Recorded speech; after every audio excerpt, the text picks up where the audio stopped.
What's up, guys? Jordan from Condo here. Today I am reviewing one of my favorite upcoming condo launches. This is Southport Square, coming just north of Queensway and Windermere, kind of sandwiched between the Humber River, the lake, and of course High Park, which is my favorite thing about it. You can't really go wrong with views in any direction. I'm really looking forward to this project, so let's jump over to the PC and get right into it. If you haven't seen this model before, anything in white is an existing building, anything in the blue color is under construction, and pink is approved or planned.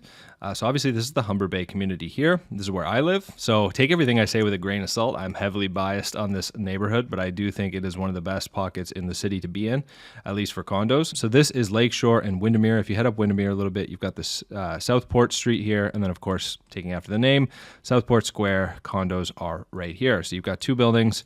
And then to the north of the site, you have 15 townhomes, 3-bedroom townhomes that look like on the architectural plans they are live work. And that leads me great into my disclaimer.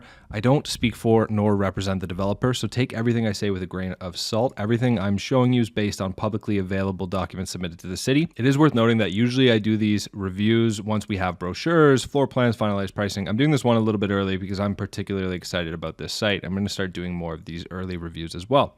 So like I said, you are sandwiched in between Humber River, High Park, and then of course directly to our south we have the lake. In order to get those lake views, I know, like, look, Mirabella is right here. Mirabella is about to take occupancy. It's probably the best-selling project of my career. I have a ton of clients taking occupancy in this building, and so I'm super excited for this spring for everyone to get into their units. And our clients who bought here did incredibly well. In particular, the Humber Bay condo segment's doing unbelievably well, and this is obviously just a short 1.5 kilometer walk away from, sort of the center point of Marine Parade. Call it La Vecchia or Firkin, kind of the center point of where all the restaurants are on Marine Parade. So location-wise, I don't think you could get really any better. You're a short walk to the Lakeshore Trail. You're a short walk to the Humber River Trail that you can bike up to the Old Mill. And of course, you're right across the street from High Park. And High Park it's got to be, in my opinion, the best park in the city. It's definitely my dog's favorite park. It's his favorite park to visit for sure. And that guy knows a thing or two about parks. So if he likes the park, we got to take his word for it. So like I said, it's coming from State Building Group. They have done some buildings in York Mills. They also did 609 Avenue, which is the 7th or 8th highest per square foot selling price of all the buildings in Midtown. There's about 130 buildings you're comparing to, so they know a thing or two about good buildings. You've got two buildings here, 27 and 30 stories. In total, over 625 units, and we'll get into unit composition shortly. Probably don't have to show you this little location pin, kind of redundant at this point. Here's a rendering of the ground level, and here's a rendering looking east towards the city skyline and towards High Park as well. So like I said, one of the great things about this building is you can't really go wrong. To the south, you have an 8-story residential rental building. You have the NXT buildings, but those are quite set back. And as you head further up Windermere, obviously the grade increases from lake level.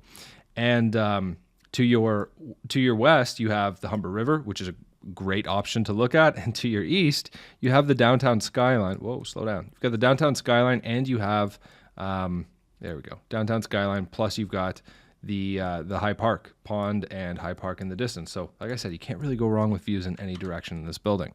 In particular, I think those south views will be the most sought after, just like they were at Mirabella. Obviously, there's a ton of downsizers in the Swansea, High Park, Queensway, and Kingsway area looking for condo product, and there's not a lot out there right now. That's kind of my primary buyer at Mirabella, with people downsizing from homes in these areas, Bloor West Village too. And I imagine that'll hold true here as well. And it is worth noting that from those southeast corners and those east-facing units, you're going to get a killer sunrise over the downtown skyline, which will be really, really nice. So here's some architectural plans. Again, these can change and morph over time. In particular, worth noting, you've got to the north side, you've got these live-work townhomes with this retail on the ground level, which is really interesting. I'm actually kind of interested in one of those myself. 1,200 square meters of retail space, so a large retail space facing Southport Street, large enough to be a small grocer, that kind of thing. So it'll be interesting to see what that ends up being. But this area does need some more retail. Obviously, right now, you've got the Sobeys Plaza, and then you have sort of Marine Parade. You're also a short distance up Windermere to Bloor West Village. So there's a lot within a 1.5 kilometer radius, we'll call it, but there's not a lot right at the base of the building type of thing. Also worth noting, you have some surface level parking here, 65 spaces for visitors and for the retail access. And then you have 320 underground parking spaces in total. in the building. So about 0.5 parking spaces per unit. So of course, parking is not going to be optional on one beds and one in dens, I would assume, or at least below a certain size. And then on the second level here, you have the amenities you would expect to see. So you've got a yoga studio, you have a party room, a weight room, you've got lounges, spin studio. So actually almost an entire floor of amenities here. Then you head up to the fourth level and you have the outdoor swimming pool. You have the terraces, the seating terraces, barbecue terraces, and a kids play area outside, which is also really nice to see. I can probably show this on the rendering. Yeah, you can see it here. You've got the outdoor pool right here on the fourth level for access from both buildings. So sort of a shared outdoor space here. And then you head up another level and we see sort of your indoor co-working lounge, it looks like. 700 square feet of indoor co-working with a separate meeting room, coffee bar, that kind of thing. You got a fireside lounge, a dining area with a kitchen, so it's kind of another party room with a large outdoor terrace too. So if you wanted a quieter place away from the pool type of thing. And worth noting, the architectural plans spell out sort of the building composition. So you've got 107 one beds, 324 one and dens, 137 two bedrooms, and 73 three bedrooms, which is actually interesting. So I think I love seeing one and dens. I think that's the most requested unit we're getting on launches recently. Everyone wants that little home office space. Whether that'll hold up over the long term or not, I don't know. But I like one and dens. They're usually per square foot a little bit lower than one bedrooms. And the 2 and 3 bedrooms should actually do really well here too. My experience from Mirabella tells me that there's a ton of downsizers looking for larger units, so those should sell quite quickly as well. And in terms of transit, look guys, I don't think transit is the primary draw to this building. It's certainly not to Mirabella or to Humber Bay in general. I mean, this little pocket in Swansea is actually better for transit than Humber Bay because you're just a short walk away from the 501 streetcar on Queensway here. But I think the real draw to this area is look, you're right across the street from High Park. You're also a very short distance away from the Lakeshore Trail that I bike all the time and the Humber River Trail, same thing. So you're surrounded by parkland in kind of every direction you look. You've got beautiful views of the Humber River, High Park, or of the water. And Swansea is a very expensive pocket. So average sold price for last year was over 2.4 million in this particular pocket for freehold homes. It's obviously much more expensive than the Queensway, a little bit cheaper than the Kingsway.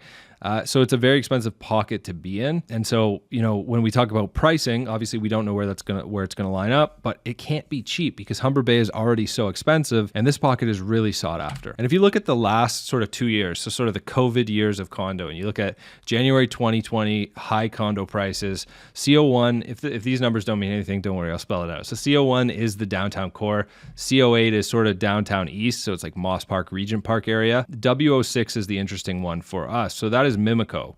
That is Humber Bay, Mimico, that kind of thing. Right now, the average price of a condo in Humber Bay is actually higher than the price downtown, and it's risen almost 26% in 2 years. And I think the reason for that is people looking for more green space, parkland access, they're working from home, that kind of thing. So, I mean, the waterfront is getting a ton of attention. Here's just a couple of quick examples. You got this one here at Eau de Soleil, and Eau de Soleil is, if we zoom out a little bit, NXT is right here, so that would, in theory, provide a good comp, but there's a number of reasons why NXT trades well below comparable resale buildings.